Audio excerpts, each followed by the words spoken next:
This is Rule of Six, the Keyforge podcast for people trying to do as much as they can with Keyforge.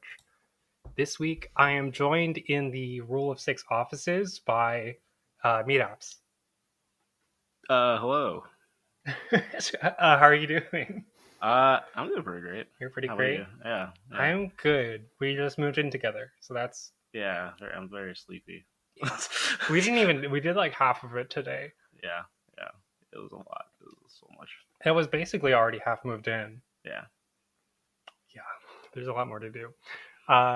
Also joined again by the Australian. Say hello, Australian. Hello, it's me, Astron, the Australian. Although it seems like the only Australian that doesn't have his Keyforge pledge. Ironic, even. I feel like It's this like is your it's fault. like I didn't pledge by accident because I forgot to submit. Wait, did you actually not pledge? I forgot to submit. This is the first Kickstarter or GameFound or whatever they're called, where they actually deliver to you guys on time first. Yeah, and I was like, I'm a bit frustrated. I may as well just do things online like other people are. And then instead of not submitting my pledge by accident, like I actually had it all set up. I just was indecisive of how much extra things I wanted based on my money. And then I was at work and I was like, don't forget. Oh, look, I forgot. It's fine. You have even more money to spend on either Vietnamese Amber Skies or Prophetic Visions, which we've just heard about. There is a local that is going to be stocking it. Well, I say local. They're a fair few hours away. But in terms of Australia, they're local. Okay. So there's a chance. Yeah, there's a chance. I'll get like a couple of decks. Okay, so this week I want to talk about Triad, the format. Someone want to give us a rundown of what Triad is? I think since Brandon did really well in the Keyforge Team League, I think it's his turn. That is not a qualifier for discussing the format, I don't believe, but sure. You understand what the format is, right? Yeah. So He only did really well. He did really well, but he has no idea how he did it. Wait, oh god, they're catching on. So yeah, Triad is a format where you bring 3 decks, and your opponent brings 3 decks, and you both look at each other's lineups and determine one deck from the opponent's lineup to ban, and they'll do the same for your lineup. You reveal simultaneously, and then after that, you effectively have to win a game with each of your remaining decks against your opponent's remaining decks in a best of 3. I don't know if that inning kind of gets warbled and confusing. So are you able to play the same deck after you've won with it? You are not. So you play with one. If it wins, you retire it out from the competition, and then you play your other deck, and it can go against either of your opponent's decks. They have the choice to switch in between. Okay, so each game, both players choose what to bring, although if you won with the deck, you don't have a choice. And you like show up into the matchup blind, right? Each of you brings a deck. Right. You see what the matchup is. So the second game, there's like a real chance. Or the first and second game, there's a real chance to see any matchup. Yeah. And if you lose, right, are you allowed to switch decks or keep decks? Yeah, you are, right? This is just a question. I know the answer. I'm just asking the question. You're allowed to switch. Yeah. So that's also, I guess, one of the strategies that some folks employ to skip ahead a bit is whether or not to switch a deck. Yeah. So game 1 has 3 potential matchups. Game 2 has 2 potential matchups, and the third game is deterministic if it goes to a third game. Sounds good. I feel like it'd be overcomplicated. It can't be that hard.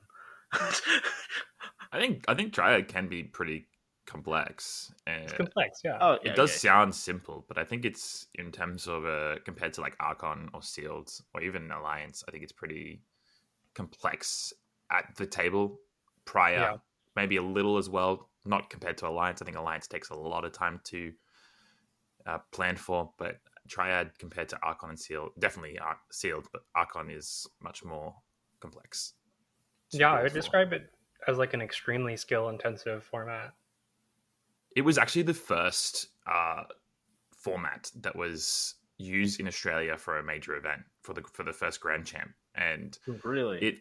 it actually kicked out a lot of players out of being competitive because of how much difference the skill was between the top players and everyone else, just because they'd spent enough time that, and it did, honestly, it did a little bit of damage. I know that sounds bad, but it caused a big riff in the scene because people are like, well, what's the point? Because I'm spending 10 hours being thought intensive, and which is why it's a great format. It's just, it is hard to. Yeah, it might not be like I don't know, playing a day of Triad.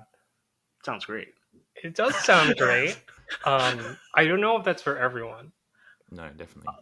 Especially not like your first ever tournament, right? The first ever tournament, I can see that being kind of rough, yeah. I also think when I first started, when I was playing during Coda, there was only one deck I really wanted to play. So coming up with a lineup of 3 decks where my favorite deck could just get banned felt a little tough, right? And it was a little daunting. Yeah, it really does feel a bit better for folks who have like probably like a more established collection. I think that's the case for pretty much all the formats. Or somebody who's opened 2 boxes of Grim Reminders. Yeah, even right. What a fun set. Or like 6 boxes of Woe, right? Like, yeah, something like that. No, I still don't believe Woe is that good at pulling decks. I've opened enough Woe that I feel Woe when I open Woe. It was competing with like Mass Mutations, right? It was in like the same kind of tier of. Yeah, I can agree to that. Strong decks. I guess. I mean, that's. So what's pretty cool about like a Triad, I guess, is that you can bring decks from multiple sets. Because I don't know, it does feel like Triad to a certain extent kind of goes back to this idea of Keyforge that like certain sets specialize in certain things. Broadly speaking, that's like definitely not always the case, but like generally speaking. And so in some cases you can bring like maybe a Triad full of AOA decks, or Triad full of Woe decks, or have 2 AOA decks and something that counters what AOA is weak into, or the number of combinations. I don't know. And I think that's starting to look at the strategy of how we build this Triad deck. I like that. Ahead. Yeah. No. I think that's where we're transitioning. That's what we're doing. Okay. Yeah. Damn. So yeah, I mean, when building a Triad, I mean, is that something that you feel is like an upside of the format, that like you can kind of show off like multiple sets? Like there's a lot of expression there, right? Yeah, I think generally in Keyforge, I guess in Archon in particular, a lot of times when you're picking a deck, you're trying to cover the entire gambit, right? This one deck has to have game into multiple archetypes, multiple play styles, and have the consistency and power just to kind of push through a tournament.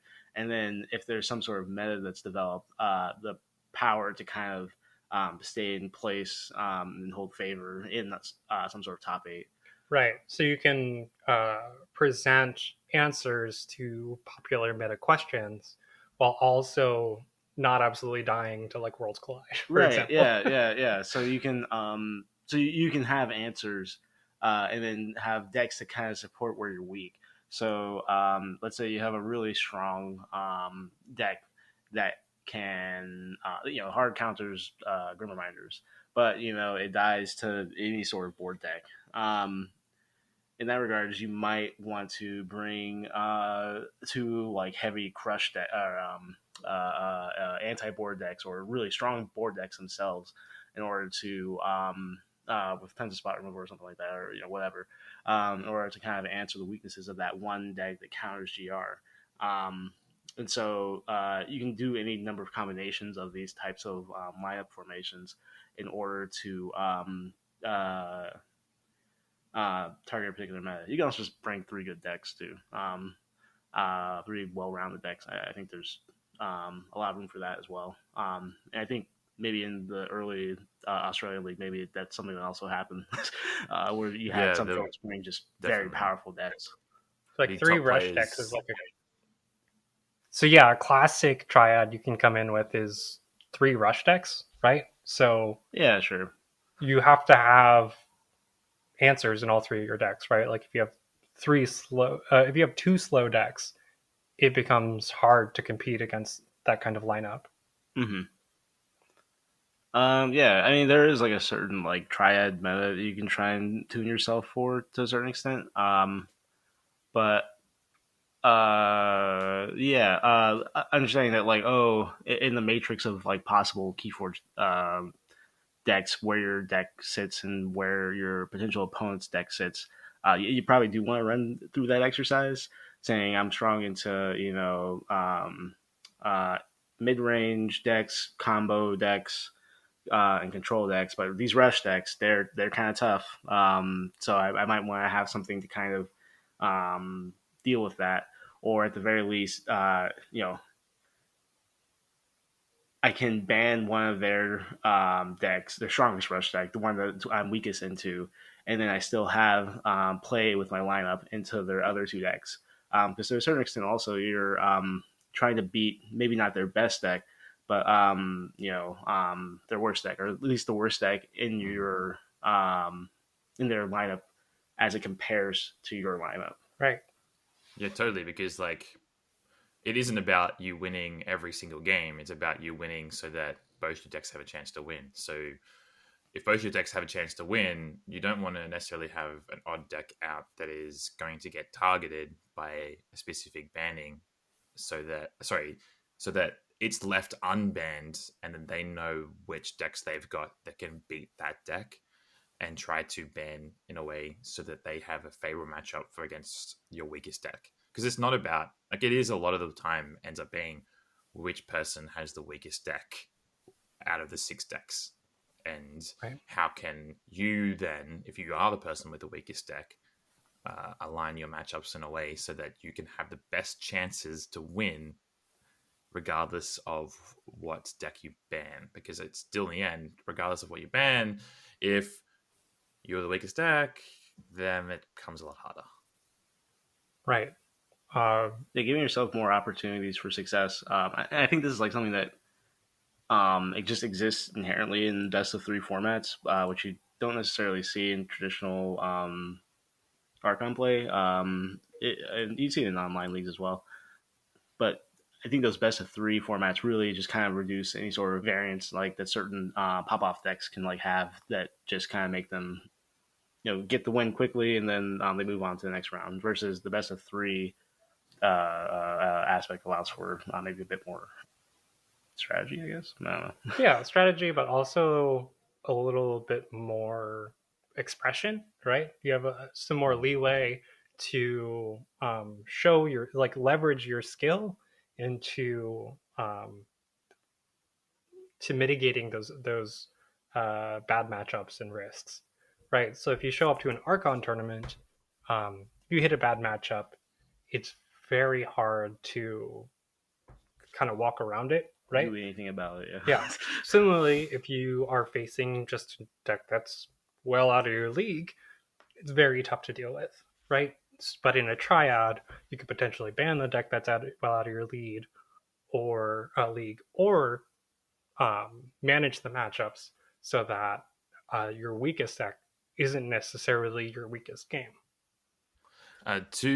Do you think then at this stage of the game, regardless of thinking about the power of Grim Reminders, to say prior Grim Reminders, do you think that because of the experience of the people that are still left in this game and how much decks we have collected as a whole, is there such thing as someone's going to, like, still going to have always like 3 amazing decks? Is that something that's a possibility nowadays?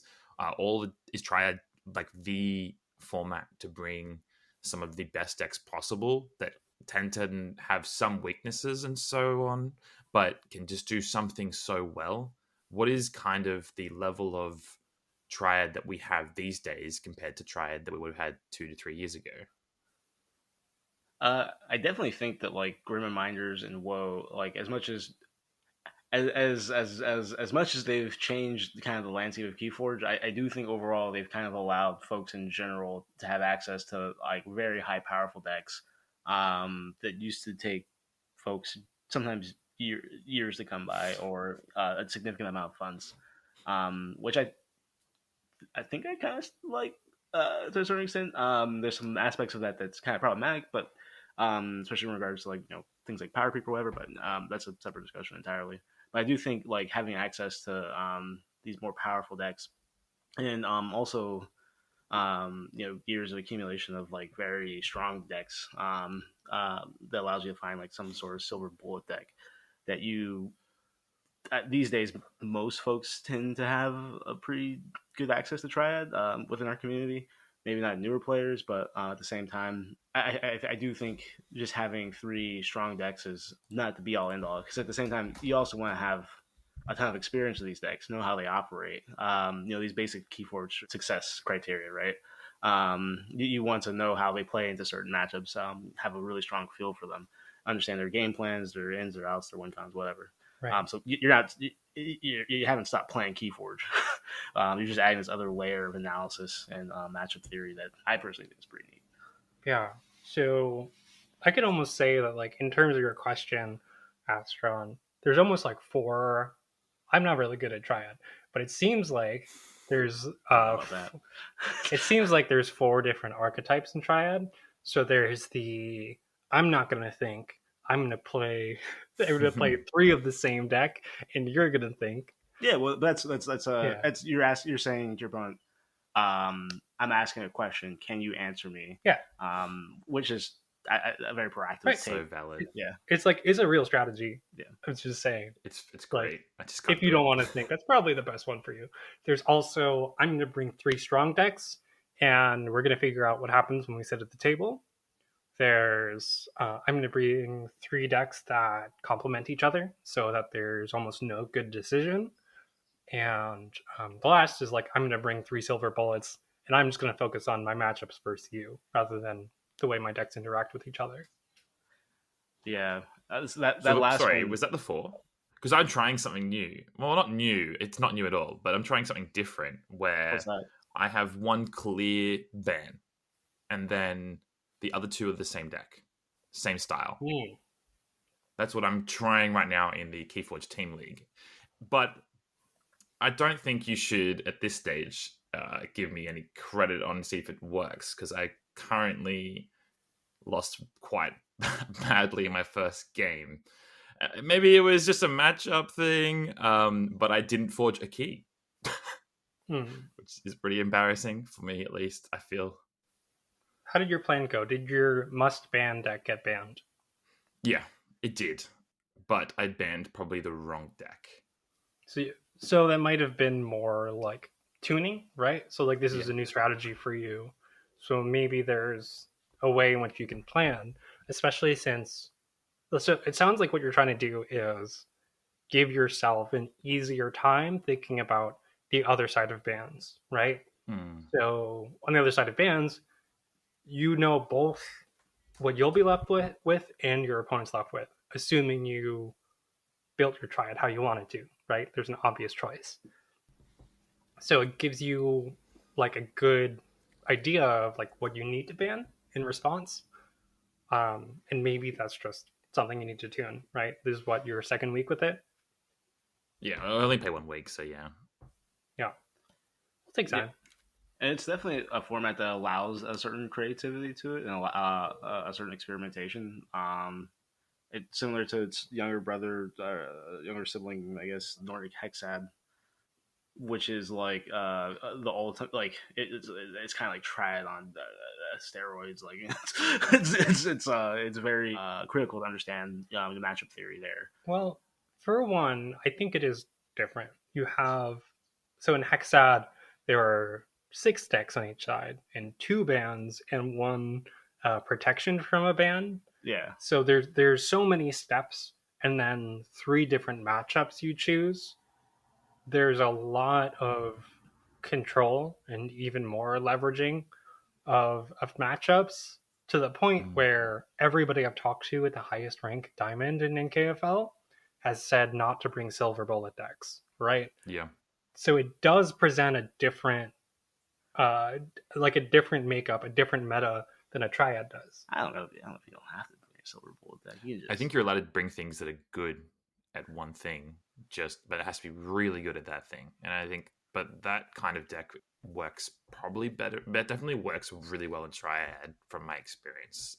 Something that just presents such a stupid threat that, like a flood deck that's just going to keep bringing creatures out every single turn. Like, if you can't deal with that kind of pressure and you don't have a deck, you're almost forced to ban it. And so bringing decks that, like as you said, ask questions, I think are really cool. And I think it allows for Triad to do that, even if the decks have weaknesses. Because in Archon, if you have a deck with a weakness and you get a bad matchup, like, it's just almost, that's it, right? Like, you can do your best throughout to navigate that matchup, but at the end, like, you probably just end up with a loss because it's too much of a weakness.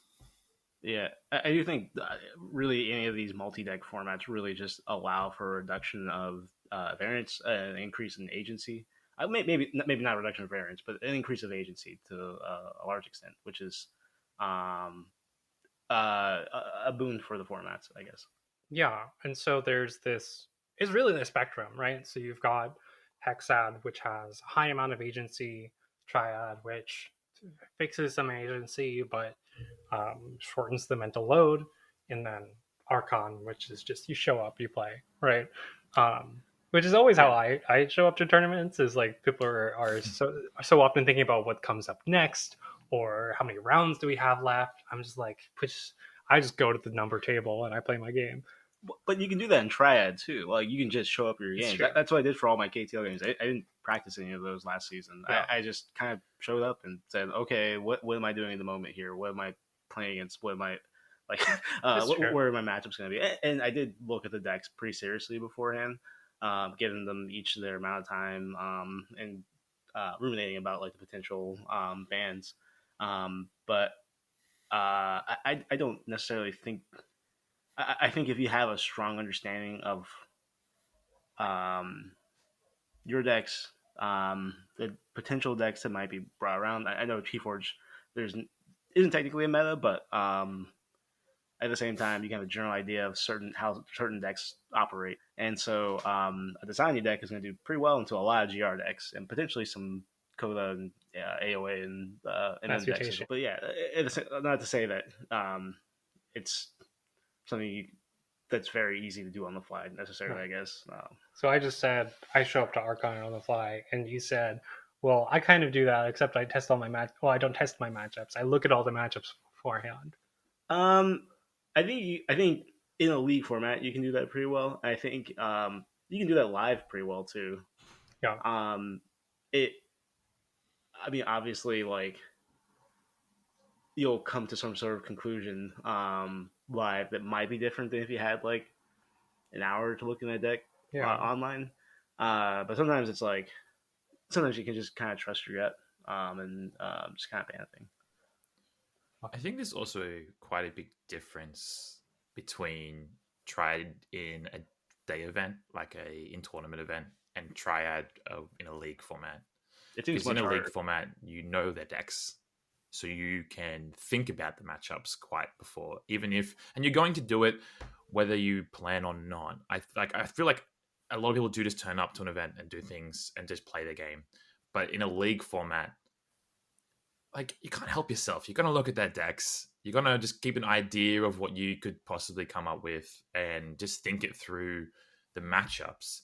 So then in that, do you think that bringing different strategies could be better for you online in a league, or compared to a full day event? Like I said, different styles of triads you can bring along, and with that, where does like the mentality and of energy come from? Like, because a day event's long and exhausting, and so does that influence that strategy in some way of what kind of decks you want to bring?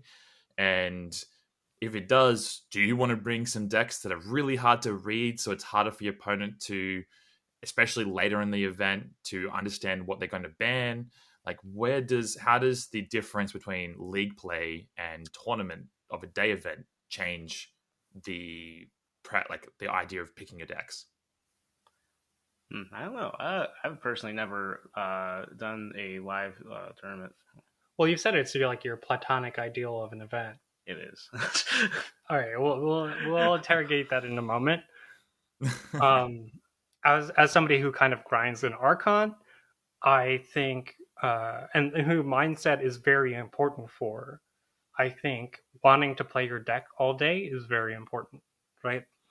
Yeah, no matter like what complexity Yeah. it presents or mental load in a particular game, if you show up to a game, you're like, I want to play this deck. Yeah.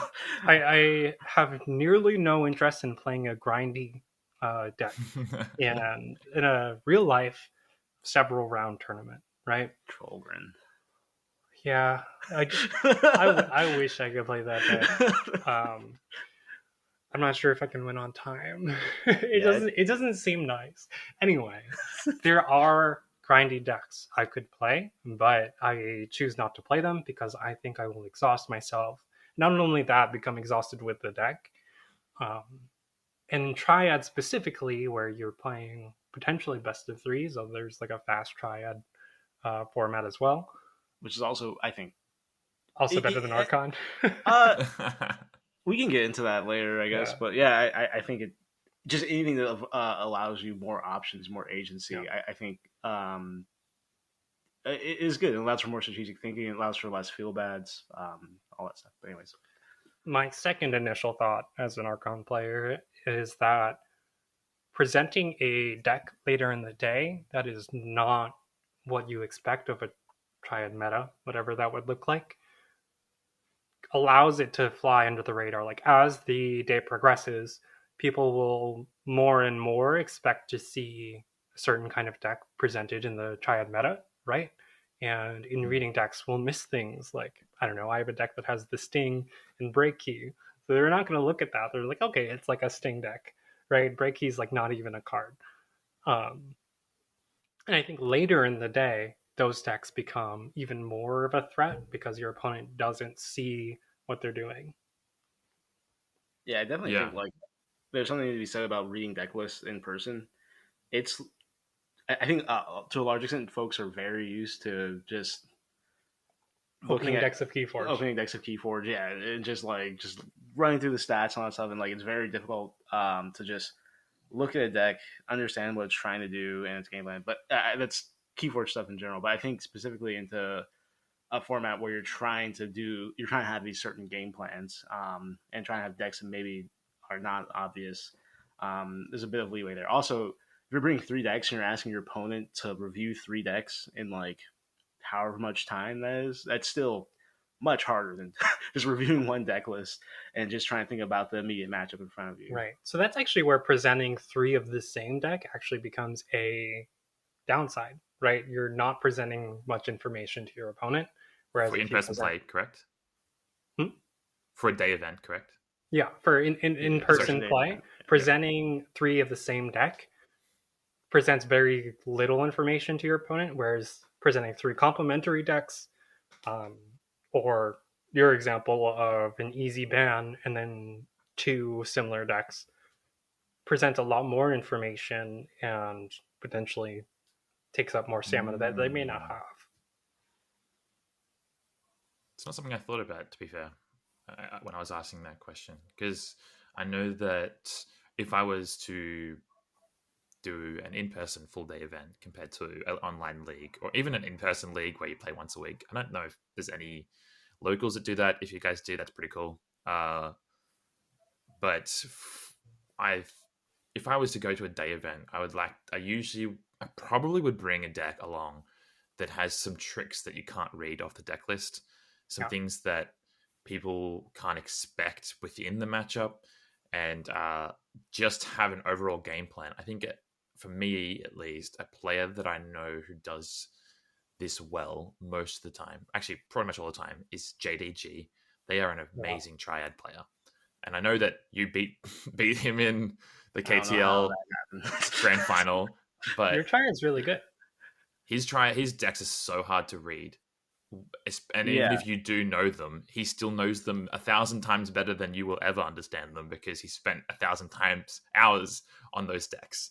And so he mentioned in our in our matchup when we played IRL. After the fact, I've been ruminating like, initially I did want to ban the deck I ended up banning, but then I kind of went through all of them and then came back to that first deck, and it was like kind of non obvious what it was doing, but it had like a lot of tools that countered each of my decks in like very specific ways.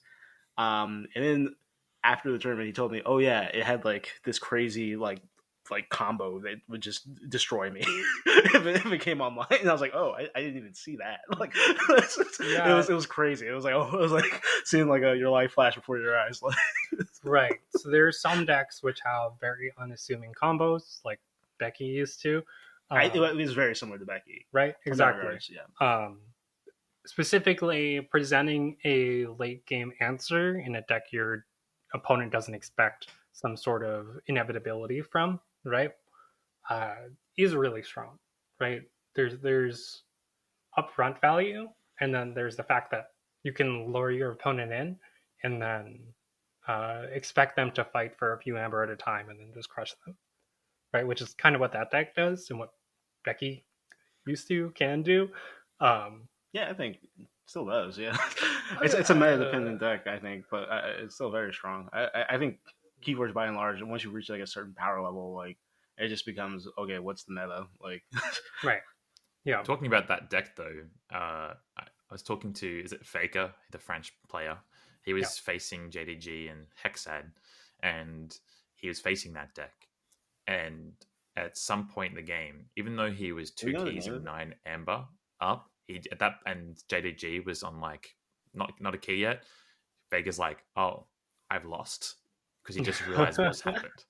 Even though he's so far ahead, he's like, "Oh, I can't come back from this because of what he's just set up." And I think that was really cool.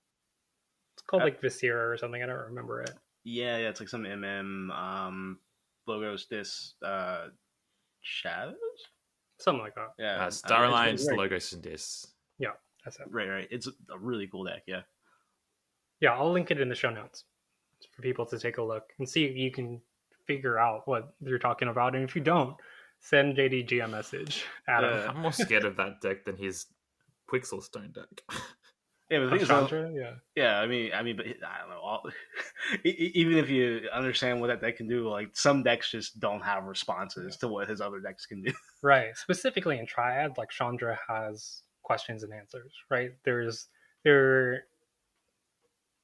are tough questions, but there's a lot of texture to those games. Right. Yeah. Specifically, it's a deck with Quixelstone and the ability to leverage artifacts to kind of cheat the Quixelstone. Right.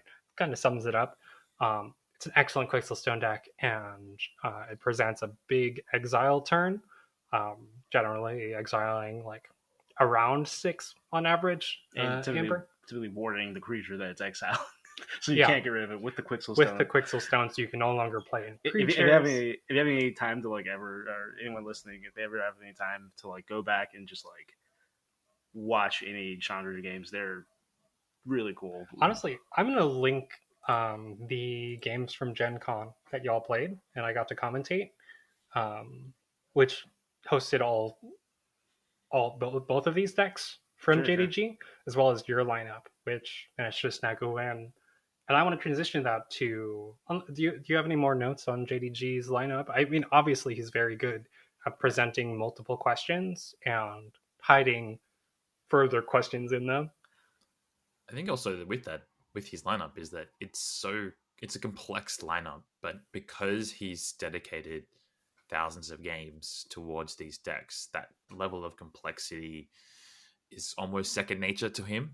But it's not going to be second nature to the people that are facing him, and so which is just makes it so interesting as both a online league style triad while also being, I think, a good full day triad. Yeah, and I think Triad is already difficult enough to figure out the matchups. If you present complexity that can only kind of be figured out during a game, unless you really spend time dissecting the deck or talking to people who've played with it, that it's almost impossible to figure out the matchups, right? Yeah. because sometimes in Triad 2, you also just get lucky. Maybe their thing didn't happen in a particular game, or you ban the correct, or not the correct deck, but like a deck that would really just be oppressive for other reasons or something like that. I do say it does reduce variance, it increases agency, but at the same time, there's still so many factors involved with like the play of the game that nothing's determined, right? I really liked your Triad actually, Brandon, that you used for, or meetup, sorry, for KTL, because I feel like with that Triad, you had a lot of flexibility with the decks that you played. Like, they didn't necessarily have any really bad matchups. I mean, maybe the AOA deck did, which is actually my deck, by the way. But it's a cool deck. But I feel like your other decks didn't really have like obvious weaknesses. They felt very strong into just a lot of decks and were allowed you to be flexible depending on whoever you faced. I think that was cool. Yeah. And for example, so Monas, the AOA deck that Astron lent for Team League, since you were in the same team, is a deck with a lot of burst and a few answers that force your opponent to slow down, namely like Dysania. Does it have too much to protect? It has Dysania, too much protect, and 2 graphs. And 2 graphs, right? So it has a lot of things that force your opponent to slow down or question how they proceed with their normal goals. But like you said, maybe unlike Meetup's other decks, presents more 40-60 and 60-40 matchups, right? Rather than, 60-40 and 50-50, right? Which it kind of feels like what you were doing. And pretty much every single one of your opponents, including the person you lost to, Jay Philippeg, said like your your lineup was almost impossible to like figure out like an easy path through like bans and matchups. Yeah, it really did prey on like I think what is considered to be like a meta. I hate it's hard to say meta in keywords, but yeah, it feels like it was targeting very strong archetypes, and also were just those strong archetypes in some ways as well. And I'm really happy we're talking about both of these triads, because we do have a commentated series of, honestly, like one of the better series of like best of threes I've seen. All right, you're shaking your head. The first game, I think agree. so. It was enjoyable to watch. I lost so bad that first game. But like that's part of what's interesting is like the learning that happens over the course of a triad also changes like what you bring to the next matchup and how you enter the third matchup, right? And I think that makes an interesting triad. So then I have a question for you specifically, Meetups.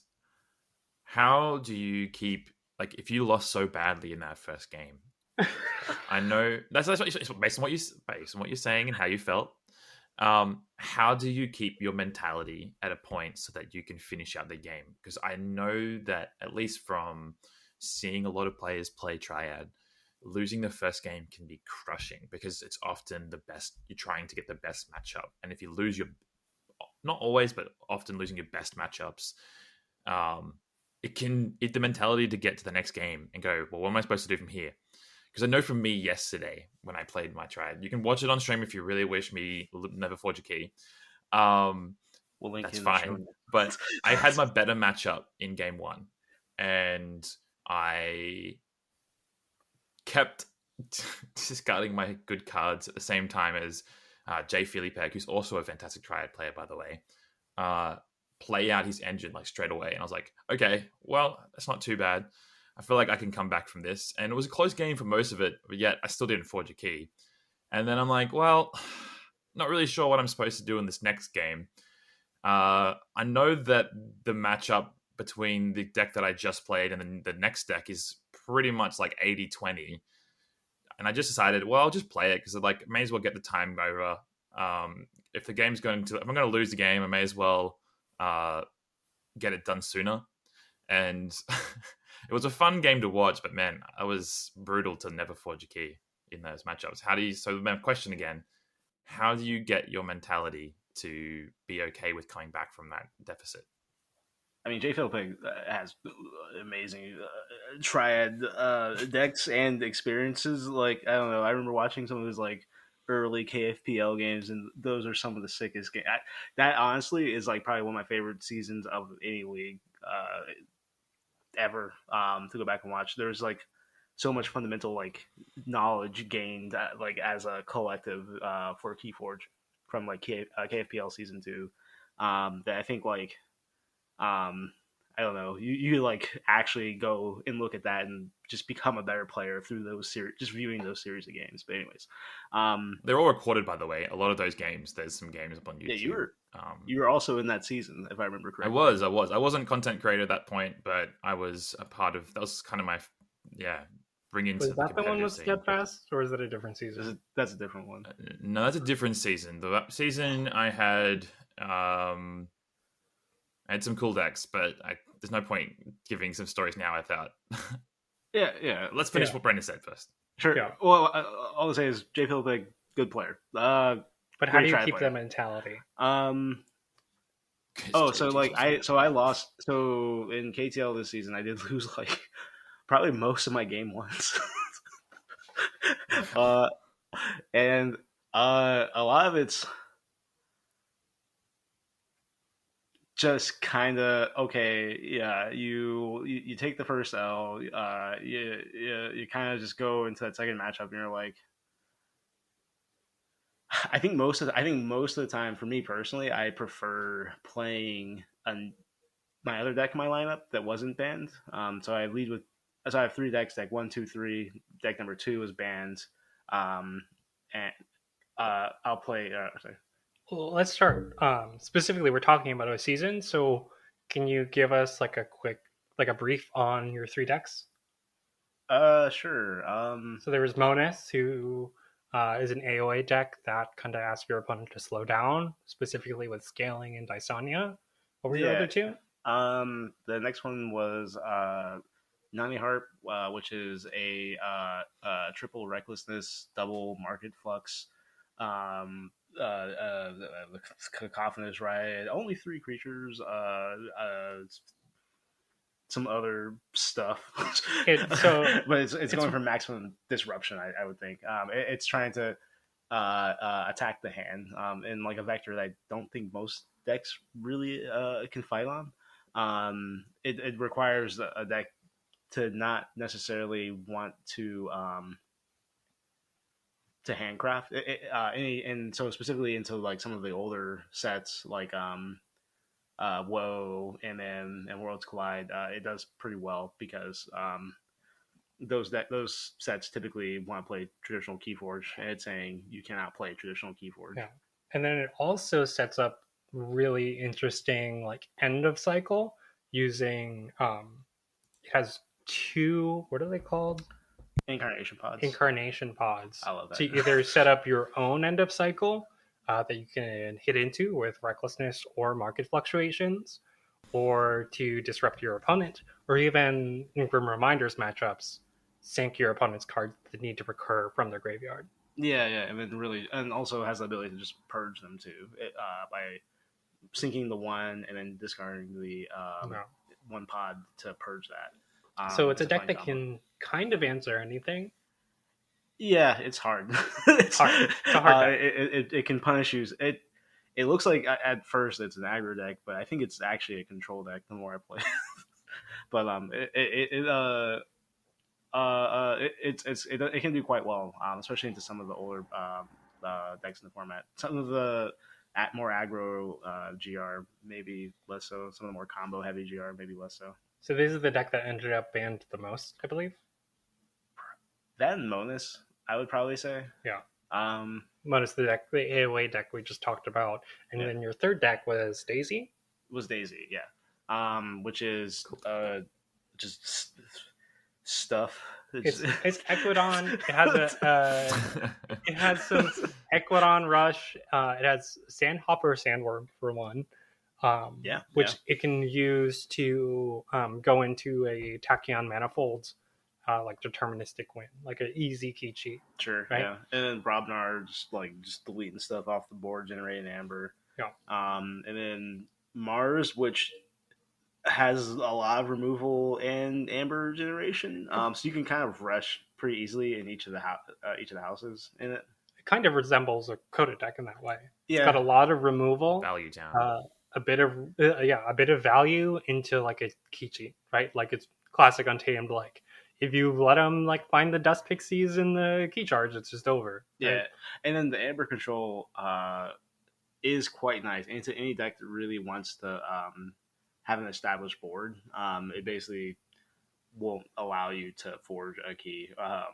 Well, maybe not won't allow you, but like it's very difficult for the opponent to have amber. Right, to reach any sort of equal footing, because it starts off so strong and then wipes boards. Yeah. So you said that you were frequently losing your game ones.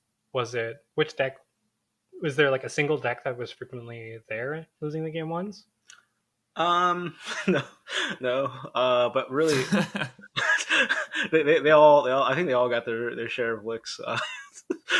I will say though, like having the ability to just kind of refresh and enter a new matchup entirely, and having the ability to just kind of reset, definitely is a boon. And then you come back to maybe your other deck and try to win with that. Sometimes there's if you have the ability to, you can try to give your quote unquote like worst deck the most games possible. So a lot of times, like I would lead maybe with Daisy if she wasn't banned, in order to, or if I was like pretty sure that it could get the win, or I would lead with Monas if I thought, since I was the least familiar with that deck, to give it the most opportunities to win. So I would lead with that to kind of get a feel for the matchup. And also a bit of warm up with Monas. Maybe lose or maybe win. Then go in with whatever deck wasn't banned, and then go in with Monas to kind of close things out. And I won't say that was like playing a lot of times. A lot of times those games were very hard, and I had to kind of hope that I could get to that game 3. But giving your quote unquote worst decks, or in the case of Monas, maybe least familiar decks, more chances to win is kind of a good strategy. A strategy that I would recommend. So it sounds like part of your motivation is that there's almost this confidence in all 3 decks, even your worst deck. Like you want to give it the chances to win because you know it could potentially win even its worst matchups, right? Yeah, based off the bans you initially did. Yeah, and you trust your ban to present at least one good matchup, which is why you look for 2 games with your worst matchups, right? Yeah. I think that makes a lot of sense. And for some context, audience, I'm pretty sure Medaps' first game with Monas was in a Triad match. He didn't test it once before it. He didn't even, he just trusted it. Yeah, whatever. We'll take it in and we'll just play it. It was funny. It's a good deck. And then also every time I'd be like, oh, I'm on this, and then you'd be like, oh, it's easy. I was like, okay. I think you two play the deck very differently. Oh, we do. We play the deck so differently, but it works. So yeah, it worked. It just has like a lot of very excellent tools. Specifically, I think the way you play Monas complements the other 2 decks, right? So, sure. Okay. He doesn't give himself enough credit, guys. He doesn't give himself enough credit. It's true. Maybe he also just has no sense of self. So, Astron. I'm a person. Wow. I have an ontological belief in myself. So not sentient. So it's time for you to make your own podcast. No. It's true. Rule of 5. What? Astron, what do you think it was about the way Medaps was able to play Monas that complemented the other 2 decks and presented like a hard ask? For me, when I tend to play Monas, I just risk, which kind of makes sense as to why I don't play Winter Exchange very well. But I push and push and push and push and push as hard as I can, knowing that I have answers for when they try to catch up. Whereas I felt that medaps went more of a, like, he did be proactive, but he was using the control elements more intentionally and allowing for that to work well, because his other decks were, from what I've seen in the games, pretty proactive in different ways. They were trying to push their advantage at all, like, at pretty consistent moments, and Monas was allowed to be in that control spot because since the other decks took such a dominant role, the matchup tended to be more favorable for Monas to be a control deck in a way, to be able to take its time to react to certain components and to not just use the tools when it can. And I think he did that really well. So essentially you had 2 control decks and a crush deck, right? I would consider Daisy a control deck to a certain extent as well. Maybe less so than the other 2, but I don't know. They're all control. And maybe that's part of why they were like appealing, was because they were all proactive control decks with like very specific answers. Yeah, I see that. So that's something that worked for you.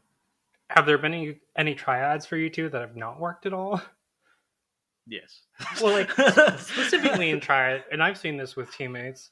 If you present a triad for a season or an event, where again it's about the weakest deck of the 6, it feels really bad, and you're kind of just stuck with it. Like I had this experience in with sealed AOA triad, so the worst format, the most cursed of the Keyforge formats. I had a sealed AOA deck which I could just not win with, so I was unable to win any games in the event. Essentially, I won a couple, but I was not permitted. It doesn't sound fun. It was not fun. So what at the rate I'm going, we're not going to forge keys. Well, so what has not worked for you in tryouts? This, my triad right now. We'll see. We'll give some more. I do think, well, in KTL season 1, when I was on a team with you and Zen, also excellent multiple VT champion, crazy good Keyforge player. That's true. We, Zen is Cat Marrow. Yeah. I brought a lineup that was steadfast. It was Phoenix. Oh, right. Yep. Deck, which you. I forget the other one. Well, it's not that I didn't like it. I guess was it. It's a very hard deck to pilot, and I don't know if it particularly did well. I think I didn't give it as many reps as it needed. But anyways, was it the third one? Your Mass Mutations Free Markets deck? It might have been. What was that deck called? Bounceador. Bounceador. Yeah, so it's kind of like your woe counter. Winds of Exchange counter. And I do think it does counter woe pretty well. So you have your Winds of Exchange counter in Bounceador, your GR counter in Steadfast, and then a DT deck. Yeah, DT is such an interesting set. They could totally win a Voltor. I'm 100% certain. It can only win Alliance. Yeah, no, but it can also. It's got legs. It's got tools. It can do things. Frog legs. It's got frog legs, specifically in Alliance. There exists. So okay, there. What was the one? There's good DT decks. There are good DT decks. They exist. I'll believe it when I see it. But Phoenix, I don't know. It just felt like the decks didn't necessarily complement each other that well. I felt like I was more, well, specifically that season. I think the outset I was in a more testing mentality versus a competitive mentality. And so I didn't necessarily choose the I don't know, 3 of my best decks I could have just slapped into windmill slam or whatever into like a lineup. So also being on that team, I played adaptive. Like the team came in from a testing standpoint, right? Yeah. It was the first Keyforge team league. I came into adaptive with Becky. I'd been told by Murph and folks that like Becky should be a good adaptive deck. Yeah. In some ways, yes, but I think all of us came in testing, and so you found that presenting 3 decks that you just liked was maybe not a pathway forward.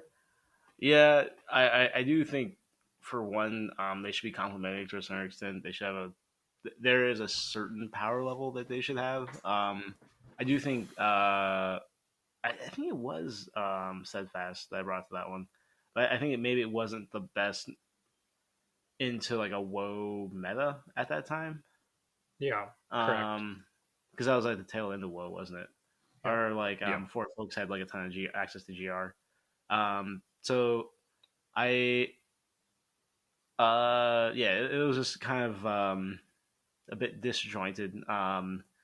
Decks with multiple weaknesses across all 3 of them. I would say specifically Steadfast and Phoenix had their very clear weaknesses.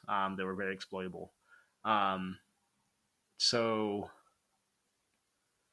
yeah, it was definitely a rough season. What about you, Astron? So obviously you're testing right now. Yeah. We'll come back to this one. We'll come back to this season.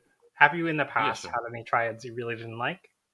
To be fair, I don't know. I'm trying to remember my triads because I haven't played triad for some time. I think that I have played it in like ABR here and there, but most of those I believe were best of 1 triads, which is a different format altogether and requires different crafting of lineups. The only triad I can think of that I played was in KFPL 2, and I had a coda deck that was called Hugh the Reckless or Feckless, Hugh the Feckless, which has it's a control coda deck that has 4 routine jobs, and the idea is just to be patient and let the opponent do their job, and then you steal everything. That's kind of the goal of that deck. Yeah. Then I had a deck, Daphne, that's it, that had it was a Worlds Collide control deck that used things like lateral shifts and stealth modes and taxing and Dysania and just stopping people from doing things while gaining an advantage. And I've been trying to remember my 3rd deck, and I can't. I don't remember what it was. Was it another Quint deck? I don't remember. I don't remember what it was. I remember Pock, which is a old teammate of mine. I remember his lineup more than I remember my own. He had Olivier, he had Xavier, and then something else. Again, look, remember, it doesn't matter what the deck was, but that lineup was really good. But that group was so competitive, and it came down to I got second in that group, which was cool. But the way that they did the getting into top 16 is that first went through, but then second and third of your own group went through. So I versed Poch or Poch or whatever his name is the second time, and he crafted a much better strategy to beat me, because I beat him the first time, but he beat me, and I didn't expect what he did, and I was outplayed. And so I don't believe that triad was really nice. If I could play that triad again, even though I don't remember the 3rd deck, I would love to play it again. It was just, and it's not my decks. They were owned by a player who is semi-retired. Okay, I say semi-retired. If there was a chance for Keyforge to come back and he wasn't so busy, he would come back. But he had some amazing decks that pretty much stocked up half of our teams, more than half of it, pretty much 90% of our team's decks throughout the event. It was a really good one. It's just, so that's the last triad I actually can remember, which is 3 years ago, right? Was KFPO 1 2021? Yeah, but I think you can even. I think you still could go back. Like I said previously, you probably could go back to those games, watch them, and improve as a player. Yes, yes, there were so many just really great games. Jason J Power in particular. Oh yeah. Just I think fun with his use of Heart of the Forest, and how people reacted to that card. He I think just did like effectively like a lecture series on like how to play Heart of the Forest, and like it's just generally like a great resource, I think, for non-linear ways of approaching the game. It's really cool. There is one game I have to recommend to watch, which is a Triad game between Jason and what's his name? Tightness? Lorenzo? His No. No, whoever it was, they found a way to beat the Heart of the Forest deck without like in a way that they had essentially archived or purged every card except for the double perplexing sophistry. Yeah, and he discards and just discarded the entire hand. And I was like, this is amazing. This is one of the best games I've seen. And I think everyone should go watch that, because it just proves that even though you may see things as unbeatable, especially in Triad, can be some completely lopsided matchups, like a 90-10. But there are ways to win them, and I'd recommend going and watching that. I don't know what the video is. Maybe June could link it in the show notes if she wants to. Yeah, I think I think I've linked it in the past. I think I can try and find it as well. It's real, or to pass it on. I agree with Astron. It's probably one of my favorite games of Keyforge I've seen. And like what it exemplifies all the learning and discovery and like ingenuity even within the game itself. And it's just part of the reason why I really love this game. Exemplifies part of the reason why I love this game. And like Triad, I think shows a lot of that, right? In Archon, in any single game format, you discover something, and by the time you've discovered it, you've lost, right? In Triad, you have the chance to figure things out, analyze how a deck can win or presents a problem, and find your answer, right? Or even from the point where you ban a deck and you see what's left, you realize like what you have to start answering. So even throughout the rest of the best of three, you have chances to think and see how your own deck plays and like where it falls in the final matchups. I have a question then with the whole Triad. And Triad is kind of being known as an economically gated format. It's known for how much it can cost, and I know Grim and Minders has helped lower that cost.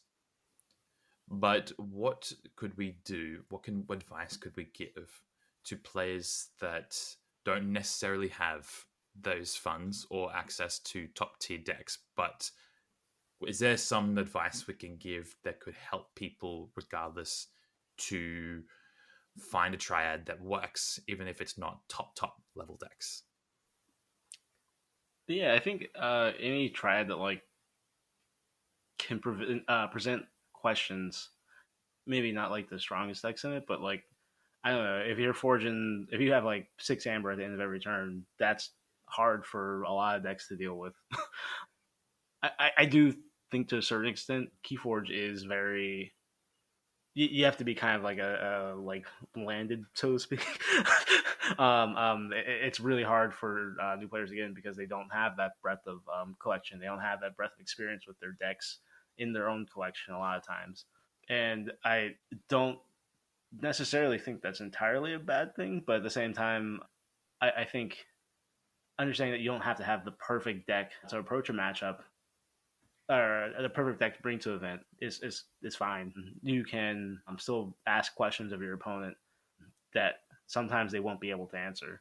And I think trying to find the perfect, like, it's not the same as trying to find a perfect Archon deck in that regards, because you have 3 decks that you're relying on, not just the one. Maybe I don't know, maybe that sounds kind of flimsy, but and I think, in any format, as a new player or in a new player of a format, it might take you 3 or 4 events before you figure out what even works there, right? Like what works with the format. I'm there with Adaptive. I think it happens with Archon too, to like figure out like what you can play all day, what plays against the field. The same will happen with Triad, right? So I mean, try things out. Like that's what happened last season, or Yeah, two seasons ago with KTL. I think experimentation is like really like important, Yeah. and being willing to give up on a deck if it doesn't meet what you want to do with your triad. Having that flexibility of saying, okay, I've done as much as I can with this, but this is clearly the weak link. I have other options, so I'm just gonna test something out. Having that flexibility to test and try and iterate on your ideas is really critical. I think just in Keyforge in general, but specifically in these best of 3 formats, which do require a lot of matchup knowledge and stuff like that. And there are so many leagues out there, right? There's so many leagues, and many without any kind of fees, right? That you can just kind of enter and try things out. You know, you don't have to treat them all as, a vault tour, right? You don't have to win every event. You can just aim to learn more. Like that's where we were with our first KTL. It's like we wanted to learn more about KTL and what worked in the format, so we weren't necessarily playing often. Yeah, I do think to a certain extent, approach an event with your own, with like clearly defined expectations, and then if you like, let's say if you just wanted to go to have fun, you have this really janky like idea that you just want to have fun with, and you go to an event, and let's say you win all your events, or let's say you lose all your events. Regardless, you had fun because you were enabled to execute this idea. Or you come in with this hyper competitive mindset, and you're like, oh, I just want to bring the best decks possible to win this event. Yeah. You do kind of decently, or maybe not so decently, but you're approaching from this competitive mindset, and maybe you don't win all your games necessarily, or maybe you do, but you have that expectation from yourself that I'm coming to it as a competitive player. Having these certain expectations is critical to how you come out of these events, how you ultimately view yourself in the game, and like your overall mental health for the game, probably. Right. I think it's very important to have goals that are not to win an event. Generally, when I come to an event, my goal is not to win the event. It's to show off what I can do to stream. Like in Roseville of 23 or whatever, my goal was to show off Becky's rule of 6 on stream. And so when I finally got to do that in semifinals, I was happy with whatever happened next, right? Yeah. And so it's okay if your goal is to say, I want my triad to feel good, right? At some point during this tournament, at some point during this league, and that will help me learn. Yeah, and like I said, this is probably advice for all formats. But anyways, Lachlan, you want to say something? I think I have two things with that too. For one, like even if I lose every game of this triad, I'm going to try it again with a different set of decks because I believe there's something in there, and I just didn't pick the right decks this time, and I can look at it forward and try to figure out something in the future.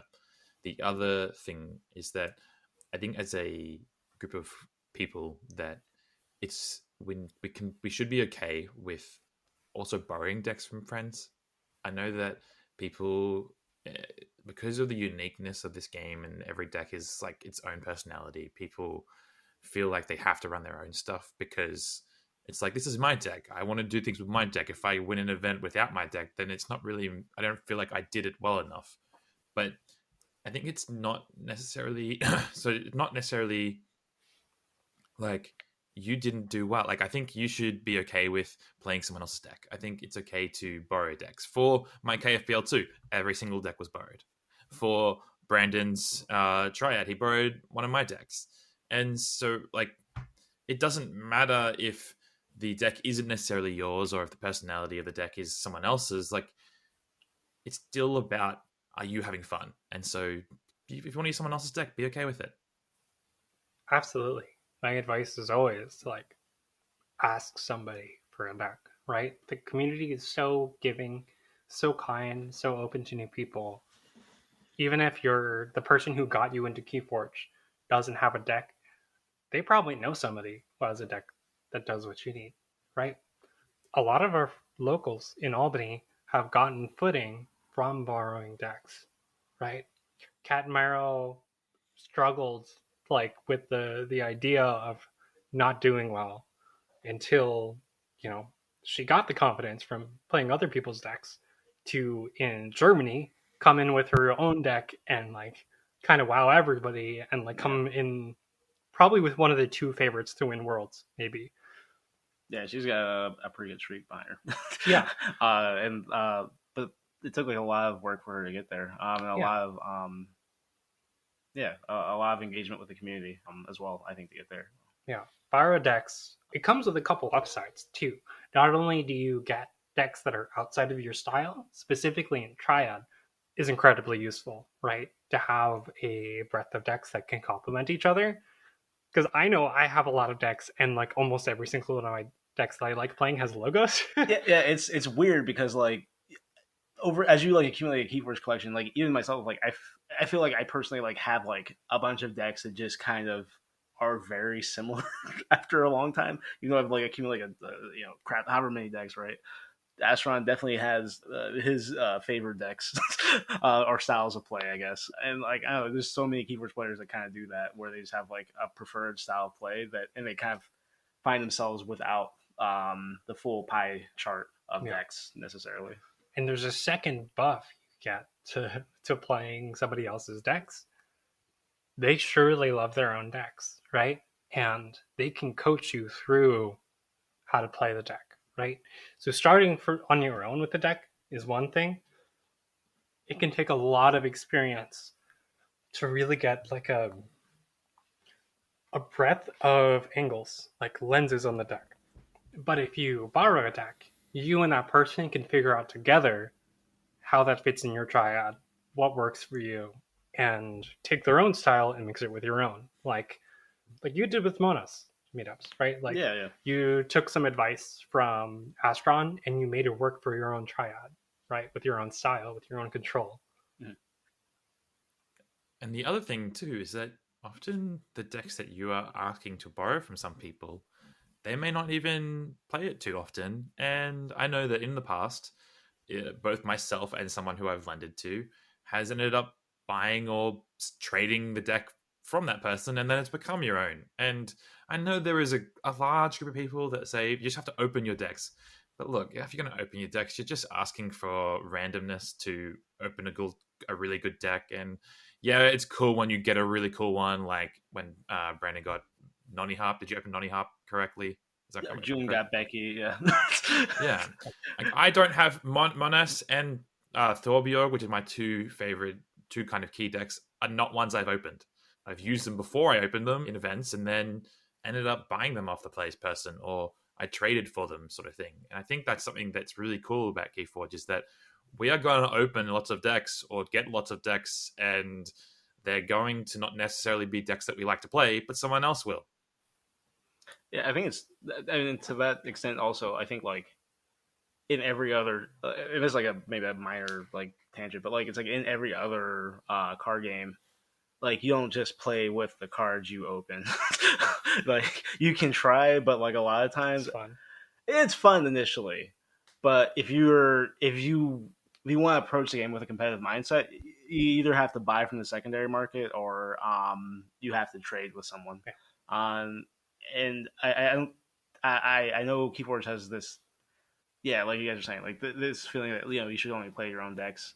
I mean, there's like a great story behind that, and there is a lot of times, but I do think also just buying a deck or borrowing a deck. Other players borrow cards in other TCGs. I play Flesh and Blood, and like in our locals, like we're constantly like, hey, does anyone have like 3 of this or 2 of that? Like, just so I can borrow for this event or something like that. I think borrowing is perfectly fine, and also like just connects you with your community to, connects you to another person, or can start a conversation, or enables you to kind of learn or grow in some meaningful way. That can't be too bad, right? Like, and even in other card games, like if you're the person who's making the top level decks, like you're in this example, like playing your own decks, right? Yeah. You're almost never doing that alone, right? There's somebody you've tested with, somebody you want the opinion of, right? And it's okay in Keyforge to do the same. Even if you come into Triad, ask for someone's opinion. maybe they have another deck they'd like you to borrow. Or maybe you have a deck in your own lineup that they'll be able to point out as being complementary to your lineup. You don't even have to borrow the decks too. I think just connecting yourself to the wider community, just in general, just it's a good thing, and it helps. I don't know, we need each other to grow. Right. Keyforge is a game that appreciates individualism, but also that rewards community. Yeah. Now, I've had this thought, and I want to know what you two would want out of a Triad League. I would like a restriction on sets so that it encourages individuality. Same. So what if you were required to have 3 different sets among your Triad?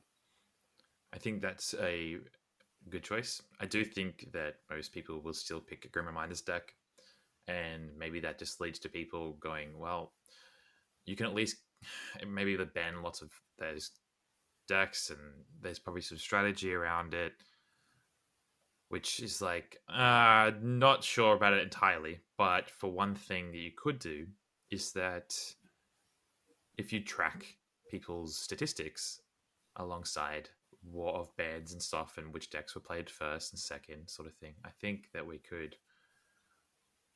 could be a good test a season to see if the 3 different sets works. Yeah. I mean, it doesn't. You don't have to have the perfect idea from the get-go. I don't know if there is a perfect idea. There's a consideration that you could have best of 1 Triad as well. It is a different skill set. Wait, what is that skill set? And analysis, right? Yeah, it's purely on an analysis front. It's less from learning from the games that you play, I guess. Yeah. Figuring out how to reduce your opponent's options, and then from there, reading the matchups, right? Which deck has the best chance, right? Like, it's almost like a prisoner's dilemma, right? It's game theory, figuring out what has the best chance, and then reading your opponent to say, are they going to game theory me out? And so I take the better deck into that. Is Triad best of 1 the superior format? I think it works. I think it works, right? If we're talking about like an in-person tournament, I think it's almost necessary. Yeah, just due to time constraints. Yeah. I mean, you can give like an hour and a half, 30-minute games. Right, you could do 30 minutes. Yeah. I think honestly, I think you could. 15-minute games. I think you have a best of 3. Ooh. A best of 3. Okay, there's only we only ever go well with GG's new. What were we playing? Playstyles. 2LO. I think it's a bit more realistic to have Triad rounds. 2LO, including best of 3 lessons. Oh my gosh. Hold on. Oh wait, no. Oh gosh. Oh god. Yeah, I think there's a lot you can do. But like, it depends on if you want something online or in person.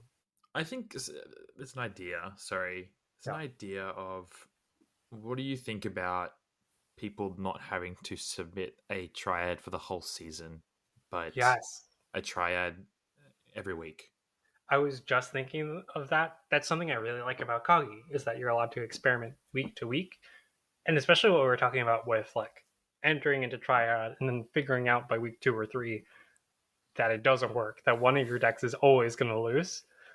I think that's something really interesting. I think it's, a little bit experimental, and probably most players are just going to stick to the same Triad and maybe like shift one thing out, right? I do think it's a really cool idea. And I really do like what Team League does, like especially with what you said about borrowing, Lachlan, or Astron. I'm sorry, we're not DDoSing you. That's right. My name is Lachlan. I live in Australia. Find me. No. Name reveal. Huge. So what you were saying about like borrowing decks, right? What if there was a Triad League in which you chose a buddy, and you and the buddy were allowed to share decks with each other, right? And they're in 2 different divisions, sort of thing? Yeah. Could be interesting.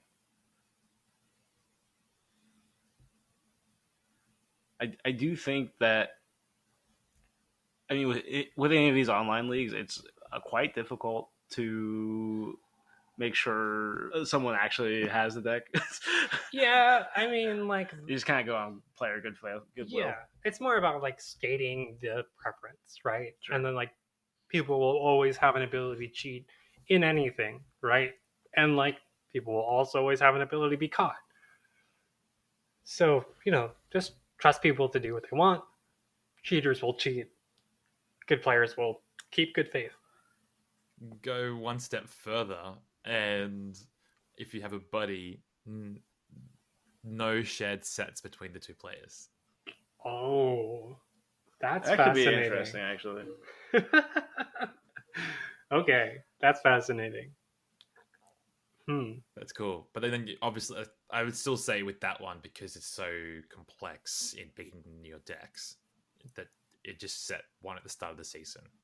I don't think you could do by switching ones every week. I mean, it'd be so hard to organize.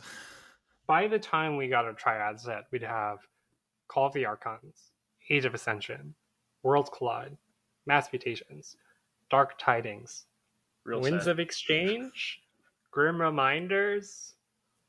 I'm not going to include more mutations. That's not a real set. Wait, no, it is. Tokens of Change. That's a new set. And Amber Skies. Vault Masters 23 and 24. So that's 11 sets. I don't know. Surely you and your buddy can like find 6 decks among 11 sets. Yeah. If not, choose a better buddy. Find better friends. Trade buddies each week. Can I trade? I'll trade my buddy for your buddy. Yeah, my buddy sucks. Okay. Also, I'm curious how you all feel about this, but I really am drawn to Nordic Keyforge League because of the ability to like climb ladders and rank up. Is that something that appeals to y'all? Oh, I like them. I just like playmats. I haven't played a league, and all my ABR leagues they've gone terribly. I've lost horribly, bottom 2 in the last 3 years or 3 seasons. But I don't know. I just like playmats and swag. Okay, interesting. Good to know. And you like the acclaim, the bragging rights of competing and reaching tiers, Lachlan? I do. I just wanted to show you. I know they can't see it, but they sent me this is playmat. That's so funny. That's right. Oh, I got those cards. I got the card sleeves for that one. I got my playmat eventually, but that's just funny. I've got this is playmat, which is maybe I should take that to an event. Wait, you what? should. You should take it to KFC. Yeah, because it was accidentally sent. The name was incorrect, so. Sorry, you're just looking at playmats, and I thought that was funny. Yeah. But sorry, what was your question? How do you feel about like ranking up? Do you think that's a benefit for leagues? I do like it. As a organizer, it is very difficult because of players feeling like then I'm going to drop this season, and having to arrange players like that. And if you get lots of players, there is this system of some players always feeling like they're facing the top level players because they're at the bottom of the group. And when new players come in, and if they're like really good players, and I know it balances out, but I've never really seen it balance out quick enough because top players are always going to keep coming in. I know that at least for NKFL, it feels like it's structured well, but I'm up in gold at the moment, which is pretty cool. But I've never been below bronze because when I came in, bronze was the lowest. But now it's like 4 more tiers below that because of how many more extra players there are. And some players coming in at clay have to take like 7 seasons or so and win every group just to get top 2 in every group or whatever, just to get up to my division, right? And I don't feel like I am better than those players. I just feel like I got there early, and so now I'm up here, and I got some experience, which is cool. But that's pretty much the only difference between me and some players in clay. So yes, it's great. It just depends on how many divisions there are. Yeah, I think to a certain extent too, you can have like placement exams, right? Like just have like placement tournaments.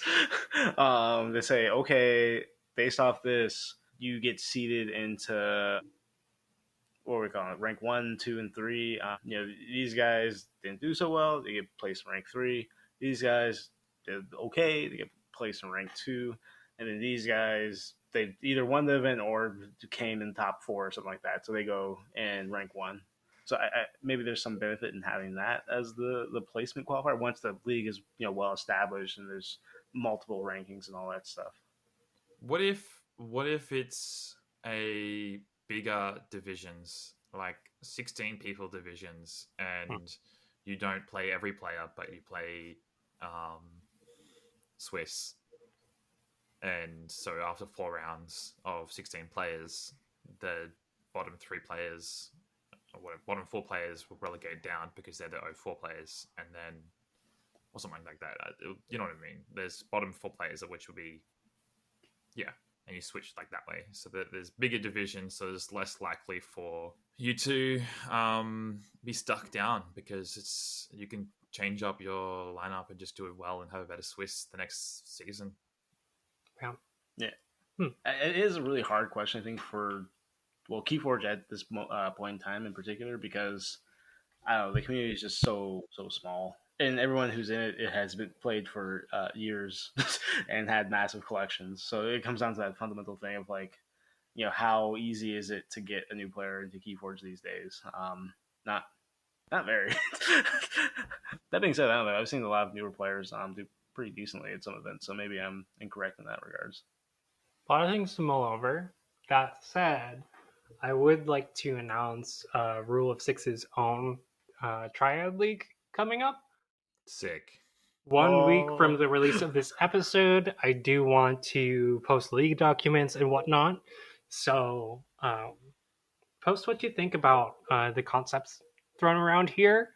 If you have your own ideas for what you want a Triad League to show up as. But yeah, Rule of 3 is coming to Discord near you sometime soon. What a catchy name. I love the buddy system. I do, and I love the buddy Actually system. Is really with cool. Different sets. Like I think that I think at this stage of Keyforge, I think I enjoy more building lineups or making decisions on decks than I actually enjoy playing the games. Not because Keyforge is bad or anything, just because I find it really interesting to be creative in building a lineup, which is why I love Hexad, which is the Nordic Leagues format. I love having to come up with my 6 decks and trying to build them around and interchange things each season and grow my lineup to be better. It's really cool. I like that side of Keyforge. It's also why you love Alliance, right? Yeah, I've never played Alliance, let's be honest, in person. So it's like I can't give my opinion yet until I get stomped 2-0. Okay, I'll give you a deck for Worlds. You can play a deck of Worlds. I am coming to Worlds. Hopefully I can qualify through. Otherwise, should I play Alliance in the other event if it's not the Worlds event? The What's Open? Oh yeah, I can give you an insane build. I mean, like, how many people are gonna be in the Open Alliance? Open. I don't know, probably like 40. Oh, in Alliance? Not many, because the Alliance players will be in Worlds. So yeah, we'll see. Because I'll look at the line, y'all just all be gone. It'll just be just qualify in the Open. Yeah, take one of mine. Oh yeah, sure. Okay, well, much to be seen in a couple of months about what Worlds looks like. But any closing thoughts from either of you? Have fun playing Keyforge. Make friends. Yeah. Mm-hmm. Find a buddy. You have to. Triad, right? For the Rule of 6 League. Find a buddy. Force friendship. What if... Okay, sorry. One last thing. What if you don't pick your buddy? Oh. I think that could be pretty good. It kind of dismantles like some of the team aspects of it too. Yeah. Okay, I kind of like that. Okay. Yeah. Ideas. And especially like as seasons go on, you can assign buddies kind of like from top and bottom, right? So you will kind of like level the playing field and also give great experience to people who are just breaking in. Yeah, it's like almost like a coaching or like a mentoring sessions in some cases. Like ABR, but 1-to-1. Yeah, I think I do like the idea of ABR and some. We're on a tangent. Oh, I see what you mean. But I do like ABR, and a lot of the reasons is because you do have the opportunity to help coach other players, but sometimes you don't always get that, depending on how the Oh, that's people cool. involved and the their comfort with being open and talking on a public platform that way. Sometimes it's you don't like the idea is there, but you don't reach the idea. Right. Or like you cry out for help and then kind of No, people post things, but nobody like really helps you. yeah, well, yeah. Sometimes. Depends on the So team. it depends. It depends. But So you're saying that like in the first season, let's say there's two going divisions, but they're not like they're level playing field, right? And so you pick you get your buddy from the other group, and then in later seasons, once the division's decided, your buddy is in a division lower or higher, depending on where you yeah. are. Yeah. I think it's cool. I think so. It's cool. Okay. It'd be an interesting idea. Yeah. Yeah. Okay. I'll mull this over. But thank you all very much for joining me. Thank you too. It's good to have you. Yeah, thanks. And thank you, listener, for joining us this week. I'll be back next Friday with more Rule of Six. Write in listener mail to either the Gmail linked in the show notes. Check all of the links in the show notes. We should have a lot of great things this week. You could also write in on the Discord, where I will be posting the Rule of Three league documents and signups in the future. Yeah, show up next week. Until then, don't forget to pull your archives.